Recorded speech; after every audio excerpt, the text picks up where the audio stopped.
آدمی کو، انسان کو عظمت دی ہے، اس کی ایک بہت بڑی وجہ علم ہے۔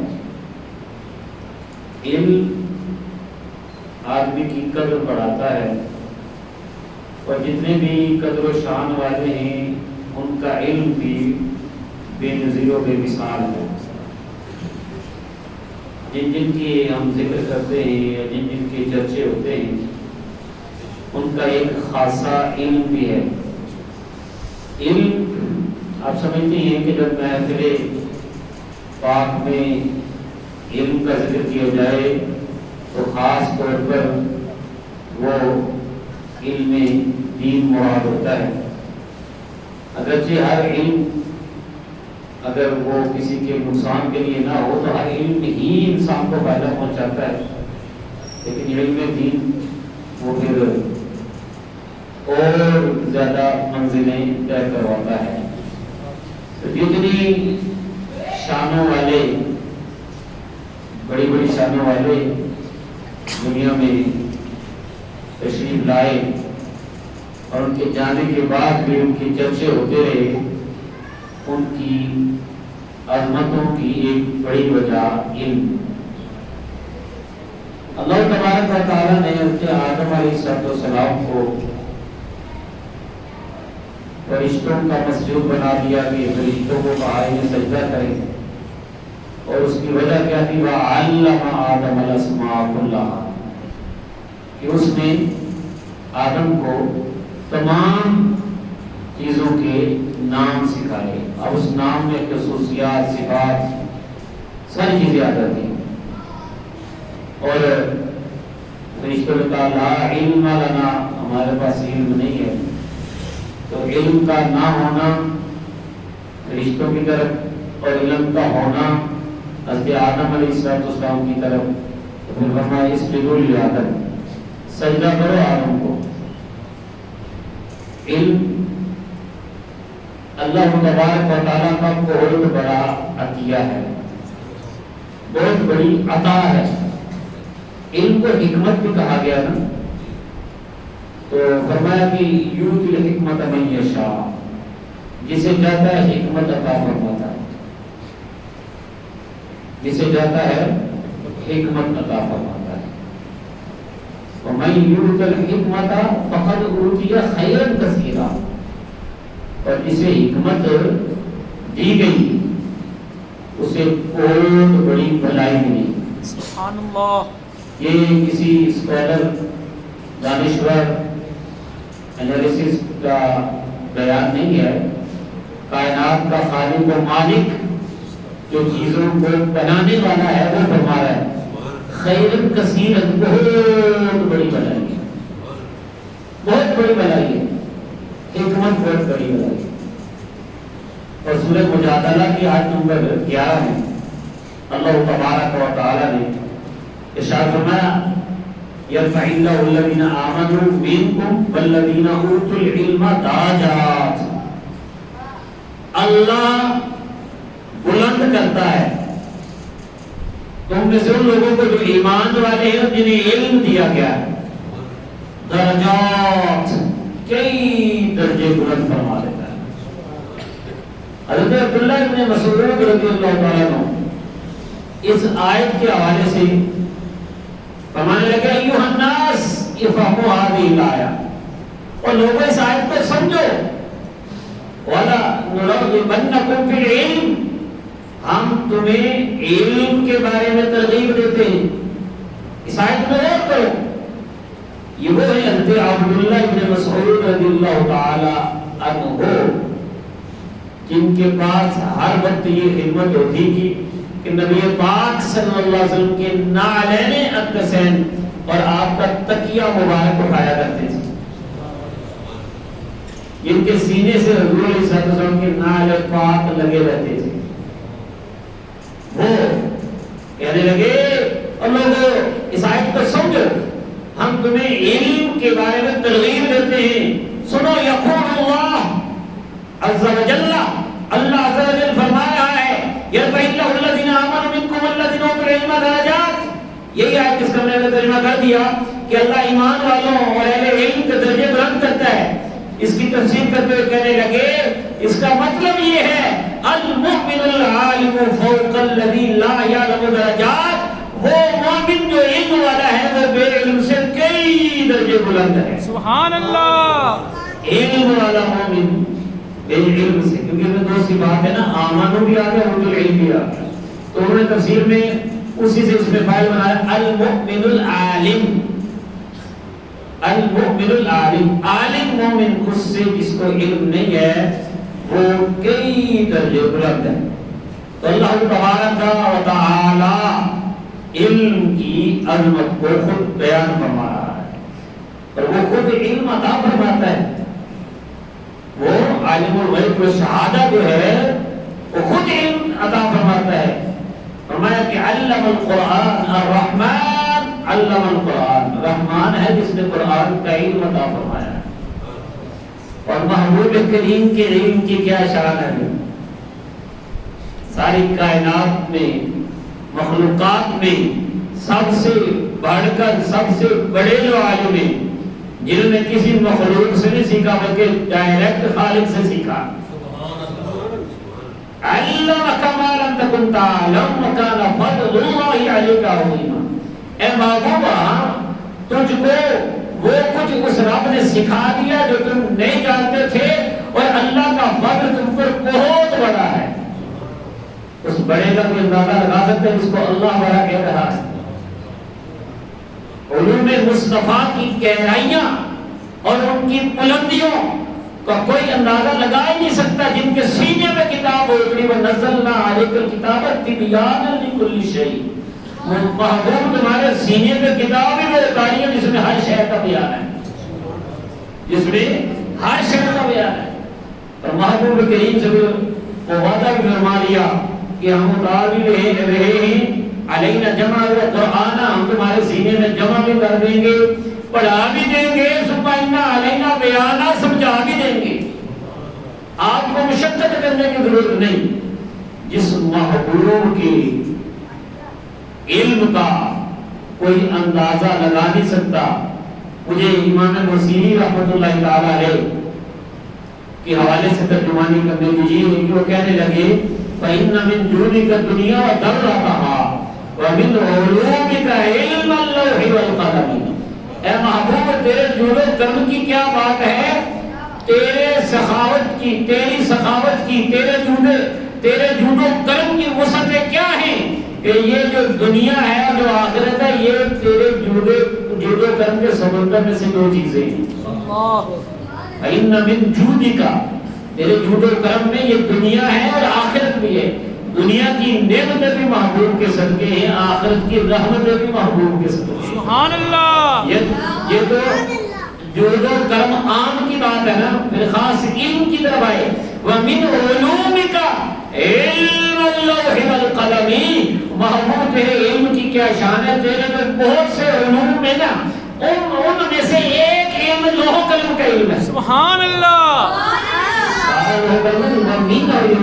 من تبعیضیہ ہے نا کہ علوم بہت سے ہیں محبوب تیرے، لیکن ان میں سے ایک علم لوح و قلم کا علم ہے. لوح تو قلم تو تیرا وجود الکتاب، ان بٹے آبگینہ رنگ تیرے محیط میں خوا. تو لوح و قلم کی محمد سے وفات ہوگی تو ہم تیرے ہیں. یہ جہاں چیز ہے کہ لوح و قلم تیرے، کیونکہ لوح و قلم والی سرکار کا دامن جو تھام لیا ہے. اچھا اتنی وسعتوں والی ذات، علم کی اتنی گہرائی اور علم کی اتنی بلندیوں والی ذات کہ جس کے انتہا کا کوئی اندازہ لگا نہیں سکتا. محبوب کے علم کو کوئی ناپ ماپ نہیں سکتا. جو ایسی جسارت کرتے ہیں ان کے خود علم کا اندازہ ہو جاتا ہے کہ ان کو کیا علم ہے. جو ان تولنے میں آتے ہیں نا ان کے بولنے سے پتہ چل جاتا ہے کہ ان کو کوئی علم نہیں. ورنہ ایسا چپ بھی جائے اللہ کو نہیں سکتا، محمد کی حقیقت پا کر نہیں سکتا، اتنا چپ بھی جا اللہ کو نہیں سکتا.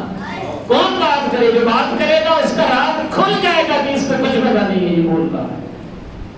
تو حضور علیہ السلام علم کی اتنی بلندیوں پر عظمتوں کے حامل کہ کوئی ان کا مقابلہ کر نہیں سکتا، اس محبوب کو رب حکم فرما رہا ہے وَقُلْ رَبِّ زِدْنِي عِلْمًا، اے محبوب یوں دعا کیا کر اے میرے رب میرے علم میں اضافہ ہوا۔ سمجھیے علم کی قدر کیا ہے، محبوب کو سکھایا، محبوب کو دعا کر تیری امت کو بھی پتا چلے کہ علم سب سے بڑی دولت ہے۔ اور پھر حضرت سیدہ ام سلیمہ رضی اللہ تعالی عنہا روایت کرتی ہیں کہ محبوب کریم علیہ الصلوۃ والتسلیم فجر کے بعد یہ دعا کیا کرتے تھے، اللہم انی اسألک علما نافعا ورزقا طیبا وعملا متقبلا، اے اللہ میں تجھ سے نفع بخش علم، پاکیزہ رزق اور قبولیت والے عمل کا سوال کرتا ہوں۔ سبحان اللہ، یہ بھی ہماری تربیت کے لیے، یہ ہماری تربیت کے لیے ہمیں اس کی ضرورت ہے۔ محبوب کے تو رب کے کرم میں بے حساب ہے، وہ ہمیں سکھا رہے علم نافع کے لیے مانگو، اور اللہ سے اپنے ہاتھ پھیلاؤ رب کی بارگاہ میں، جولیاں پھیلا کے رزق طیب مانگو، پاکیزہ رزق مانگو، اور ایسا عمل مانگو جو کہ قبول ہو جائے۔ تو علم بہت بڑی دولت ہے۔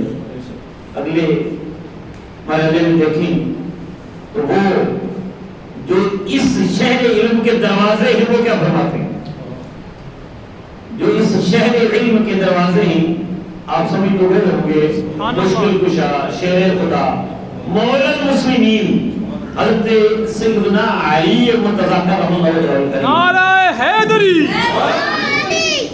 آپ یہ سنتے رہے ہوں گے نا، رضینا قسمت الجبار فینا، کسی نے کسی کا مان، کسی نے کسی کا ناز، کسی نے کسی کا غرور، کسی نے کسی کا، حضرت مولا علی کرم اللہ وجہہ کریم فرما رہے ہیں رضینا قسمت الجبار فینا لنا علم وللجہال مال فإن المال یفنی عن قریب وإن العلم یبقى لا یزال، ہم رب جبار کی اس تقسیم پہ راضی ہیں، ہمیں علم دیا ہے، جاہلوں کو مال دیا ہے، کیونکہ بے شک مال تو ان قریب بنا ہو جائے گا، علم لازوال دولت ہے، ہمیشہ باقی رہے گی۔ سبحان اللہ، وہ سیدنا علی مرتضیٰ کرم اللہ وجہہ الکریم کی شان مزید بھی بیان کرتا چلوں کہ یہ بھی عطائے مصطفیٰ ہے۔ سبحان اللہ، تو نبی کریم صلی اللہ علیہ وسلم نے فرمایا ابن ماجہ شریف کی حدیث نمبر 156 میں دیگر صحابہ کی شان بھی بیان کرنے لگے کہ کس کو میں نے کیا عطا فرمایا ہے، تو فرمایا وَأَقْدَاهُمْ عَلِيٌّ بْنُ أَبِي طَالِبٍ، فرمایا میرے غلاموں میں سے، میرے صحابہ میں سے، میری امت میں سے سب سے بڑا قاضی علی ہے۔ سبحان اللہ، سب سے بہترین قاضی کون ہے؟ علی بن ابی طالب رضی اللہ عنہ۔ تو قضا کے منصب پہ بیٹھتے تھے اور یہ حضرت فاروق اعظم رضی اللہ عنہ بھی دعا کیا کرتے تھے کہ ایسا کوئی موقع نہ آئے کہ میں کوئی فیصلہ کر رہا ہوں تو علی میرے پاس نہ ہو۔ اللہ، حضرت سعید بن مسیب تابعی رحمۃ اللہ تعالی بتاتے ہیں، سبحان اللہ، وہ بتانے لگے حضرت علی مرتضیٰ شیر خدا رضی اللہ تعالیٰ عنہ کہ مجھے نا نبی کریم صلی اللہ علیہ وسلم نے یمن کی طرف بھیجا قاضی بنا کر، جب بھیجا تو میں نے عرض کی یا رسول اللہ صلی اللہ علیہ وسلم آپ مجھے قاضی بنا کے فیصلہ کرنے کے لیے بھیج رہے ہیں تو میرا تو تجربہ ہی نہیں ہے قضا کا، تو آپ بھیجنے والے کو تو پتہ ہے نا، بھیجنے والے کو تو پتہ ہے نا، لیکن وہ محبوب کی بارگاہ میں عرض کر رہے ہیں۔ تو روایت میں آتا ہے، یہ بھی ابن ماجہ شریف کی حدیث نمبر 2310 ہے، حضرت سیدنا محمد مصطفیٰ خاتم الانبیاء علیہ السلام نے ان کی سینے پر اپنا ہاتھ مارا، دست مبارک، وہ دست مبارک جس کی کوئی مثل نہیں ہے، وہ دست کرم ہے، وہ دست رحمت ہے، ہاتھ جس سمت اٹھا غنی کر دیا، موج بحر سماحت بلا تو سبحان اللہ، ان جیسا ہاتھ ہمارا نہیں سمجھانے کے لیے اشارہ کر رہا ہوں کہ اعلیٰ کرنے کا ہاتھ جب ہاتھ اٹھتا ہے جیسے سمندر سے لہر اٹھتی ہے جی، ہاتھ جس سمت اٹھا غنی کر دیا، موج بحر سماحت یعنی سخاوت کے سمندر کی موج، جیسے سمندر جیسے موج اٹھتی ہے ایسے دستے مبارک مصطفیٰ، یہ میں نے صرف اپنا ہاتھ اس لیے اٹھایا کہ آپ کو سمجھ آ جائے، ورنہ ہمارا ہاتھ اس کی کوئی حقیقت نہیں، کوئی حیثیت نہیں۔ نبی کریم صلی اللہ علیہ وسلم کا جب ہاتھ بلکہ دامن چھلک جایا کرتے تھے، دامنوں میں گنجائش نہیں ہوتی تھی۔ کریم ایسا ملا کہ جس کے کھلے ہیں ہاتھ اور بڑے خزانے، مجھے بتاؤ مفلس تمہارا دل کیوں اضطراب میں؟ سبحان اللہ، حضرت کہتے ہیں کریم ایسا ملا کہ جس کے کھلے ہیں ہاتھ بڑے خزانے، مجھے بتاؤ اے مفلس تمہارا دل کیوں اضطراب میں؟ تو دستے رحمت مصطفیٰ جو سینہ علی مرتضیٰ میں لگتا ہے، اور ادھر مصطفیٰ کریم صلی اللہ علیہ وسلم کے کھلے قدس والے ہونٹ ہلتے ہیں اور دعا نکلتی ہے اللہم اہد قلبہ، اے اللہ اس کے دل کو قضا کی ہدایت عطا فرما، وثبت لسانہ، اور اس کی زبان کو ثابت قدم رکھ، اس کی زبان کو مضبوط رکھ۔ حضرت علی رضی اللہ عنہ فرماتے ہیں یہ دعا ہوگی نا تو فما شکت بعد فی قضاء بین اثنین، اس کے بعد کبھی بھی دو بندوں میں فیصلہ کرنا پڑا مجھے کوئی ڈاؤٹ نہیں ہوا، سبحان اللہ، میں نے بڑی آسانی سے فیصلہ فرما لیا۔ تو حضرت سیدنا علی مرتضیٰ رضی اللہ تعالیٰ عنہ کرم اللہ وجہہ الکریم ہمیں وہ در بتا رہے ہیں جس در سے علی مرتضیٰ کو سب کچھ ملا ہے۔ سبحان اللہ، صدقہ تو سارا نبی کریم صلی اللہ علیہ وسلم کا ہے، وہ کمال صداقت ابو بکر ہو، عدالت عمر ہو، سخاوت عثمان ہو، عدالت و شجاعت علی ہو، ہر ایک کے پیچھے دست رحمت مصطفیٰ کا فیض ہے۔ سبحان اللہ۔ تو حضرت علی مرتضیٰ کا وہ علم جس کے بارے میں نے اشارہ کیا، علم کی فضیلت، اور میرے آقا علیہ الصلوۃ والسلام تو بار بار کہتے تھے کہ بعض لوگ اب وہ اپنے اپنے انداز میں سوچنے والے ہیں، وہ مادیت پرست، وہ بعض لوگ نا ان چیزوں کو ذرا بھوکوں کو یا نظر کو یا کسی کی عطا کو یا دل میں ڈال دینے کو شک کی نگاہ سے دیکھتے ہیں۔ تو بھائی ہم تو نہیں دیکھتے، جو قرآن و حدیث میں واضح دلائل ہیں ہمیں تو اس پہ شک نہیں ہے۔ اور اگر کوئی زمانے کے اندر دو نمبری کر رہا ہے، کوئی شعبے باز ہے، تو اس کی ہم بات نہیں کرتے، جو غلط ہے جھوٹا ہے وہ جھوٹا ہی ہے، جھوٹ سے کبھی بھی کرامت ثابت نہیں ہوتی۔ لیکن جن کو فیض ملا ہے نا وہ کبھی نظروں سے ملا دیتے ہیں، کبھی سینے میں ڈال دیتے ہیں، ٹھیک ہے نا، اور اس کے ثبوت موجود ہیں۔ حضرت عبداللہ بن عباس رضی اللہ تعالیٰ عنہ ایک اور علم کے شاہ سوار، علم قرآن و حدیث کے بے تاج بادشاہ ہیں حضرت عبداللہ بن عباس رضی اللہ تعالیٰ عنہ، جن کو حبر الامہ کہا جاتا ہے، امت کے بڑے عالم۔ حبر الامہ کیوں کہا جاتا ہے؟ کس در سے فیض ملا تھا؟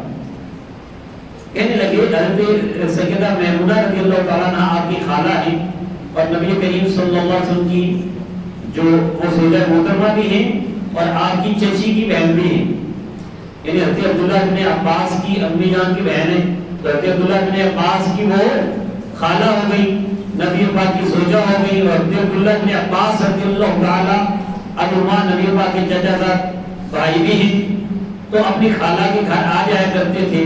مصطفیٰ کریم صلی اللہ علیہ وسلم رات کو عبادت کے لیے اٹھا کرتے تھے، جب ان کے گھر میں یہ موجود ہوتے تھے۔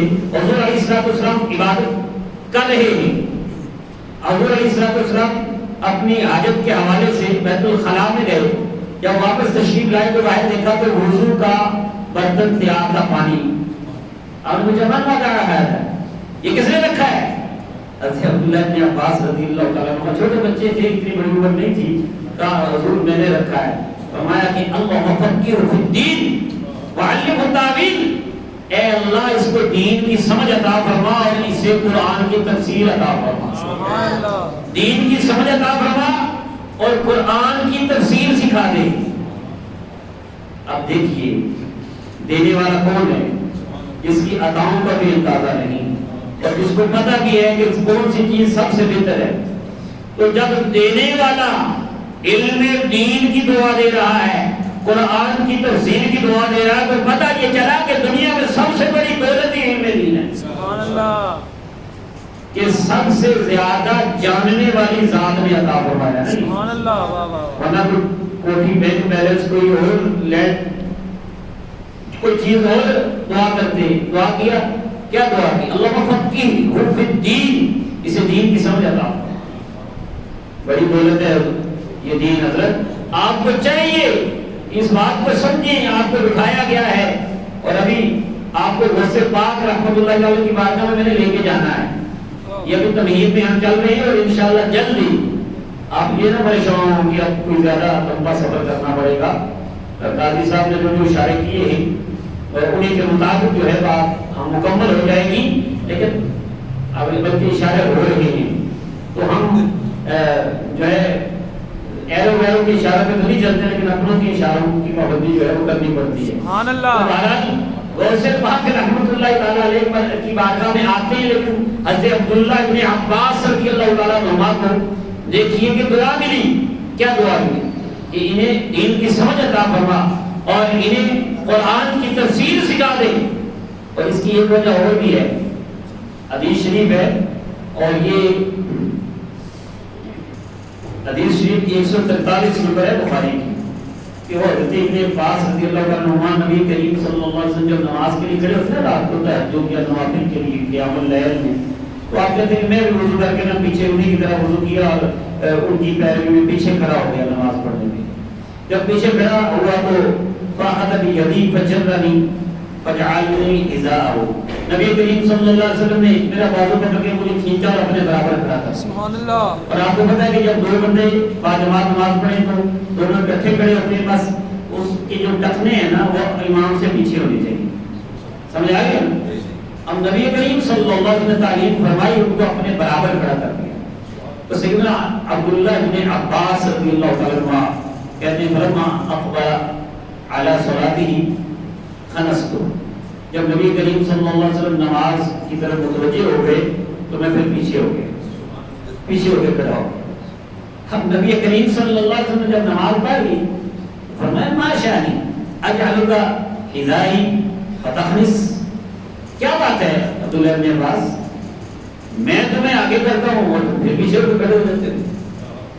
تو وہ بچپن کا عالم اور سیدنا عبداللہ ابن عباس رضی اللہ تعالیٰ عنہ کا وہ جواب سنیے گا ذرا، کہنے لگے آوا ینبغی لأحد ان یصلی حذاک وانت رسول اللہ الذی اعطاک اللہ، یا رسول اللہ صلی اللہ علیہ وسلم کیا کسی کے لیے یہ مناسب ہے کہ آپ کے برابر کھڑے ہو کر نماز پڑھے حالانکہ آپ اللہ کے رسول ہیں، آپ کو اللہ تعالیٰ نے وہ شان عطا فرمائی۔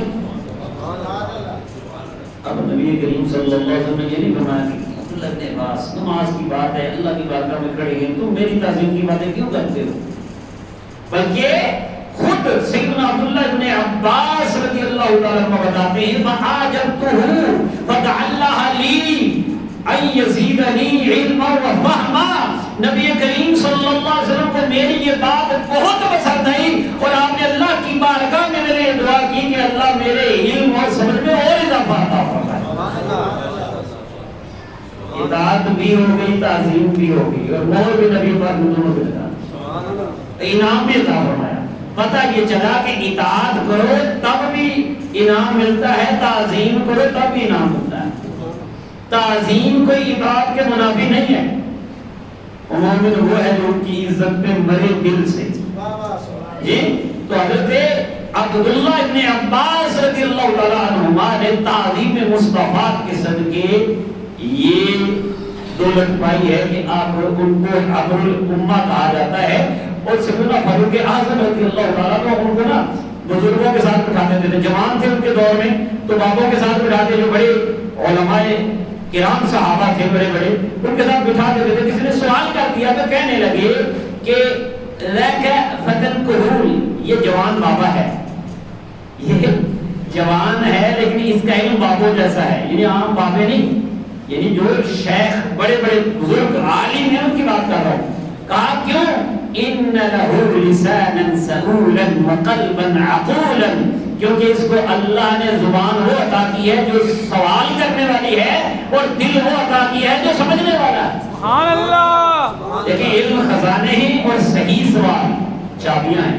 اعتراض کے لیے سوال نہیں ہونا چاہیے، یعنی بلا وجہ بحث کے لیے نہیں، اپنے علم میں اضافے کے لیے اگر سوال کیا جائے تو سوال خزانوں کی چابیاں ہیں علم کے خزانوں، اور پھر سمجھ بھی دل میں ہونی چاہیے، تو اس سے بہت بڑی بات جو ہے وہ بن جاتی ہے۔ اس لیے بھائی علم بڑی دولت ہے۔